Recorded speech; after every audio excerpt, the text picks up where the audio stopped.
അപ്പോൾ ഇന്നലെ ഡൽഹിയിലുള്ള കരോൾ ബാഗിൽ പോയപ്പോൾ കണ്ട അവസ്ഥ കേട്ടോ ഇതന്നെ ഡൽഹിയിൽ എല്ലായിടത്തുള്ള അവസ്ഥ. കാരണം എവിടെ നോക്കിയാലും അടി പിടി അത് തന്നെയാണ്. അപ്പോൾ പരമാവധി ഇതേപോലത്തെ പ്രശ്നങ്ങൾ ഒഴിവാക്കാൻ നോക്കുക. അപ്പോൾ ഇതിന് മുമ്പത്തെ വീഡിയോയിൽ ഞാൻ ഇതേപോലത്തെ ഒരു ഐഡിയ കാണിച്ചിരിക്കണേ. അപ്പോൾ ഇതന്നെ ഇവിടെ ഒരുവിധം എല്ലാ സ്ഥലത്തുള്ള അവസ്ഥ. അപ്പോൾ ഇനി നേരെ വീഡിയോയിലോട്ട് വരാം. ഇതാട്ടോ മൺഡേ മാർക്കറ്റ്.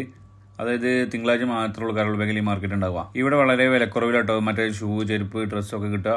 ഈ കാണുന്ന ലേഡീസിൻ്റെ ഒക്കെ ചെരുപ്പ്, ഷൂസിനൊക്കെ വെറും 300-350 രൂപ വരുന്ന വെറും. അതുപോലെ തന്നെ ബോയ്സിൻ്റെ ഷൂസിനൊക്കെ വെറും 1000 റുപ്യ കിട്ടോ. കാരണം നാട്ടിൽ എങ്ങനെയായാലും 2000-2500 റുപ്യ റേറ്റ് വരുന്ന ഷൂസാണ് ഇവിടെ 1000 റുപ്യ കിട്ടുന്നത്.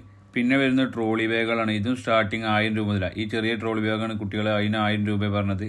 അതേപോലെ സ്കൂൾ ബാഗ്, അങ്ങനെ എല്ലാ ഐറ്റംസും ഉണ്ട് കേട്ടോ. സ്കൂൾ ബാഗിൻ്റെ ഒക്കെ റേറ്റ് 500 രൂപ മുതലുണ്ടോ സ്റ്റാർട്ടിങ്. അവർ 500 വരെ ഒരു 300-350 എന്തായാലും കിട്ടും. അതേപോലെ 100 റുപ്യേൻ്റെ ഷർട്ട്, 150 റുപ്യേൻ്റെ ഷർട്ടൊക്കെ ഉണ്ട്. ജീൻസ് 300-350 ജീൻസൊക്കെ കിട്ടാണ്ട് ഇവിടെ. അപ്പോൾ പറയാനുള്ളത് എന്താ വെച്ചാൽ ഇതൊന്നുമില്ല, തിങ്കളാഴ്ച മാത്രമേ ഉള്ളൂ ഈ മാർക്കറ്റുള്ളത്.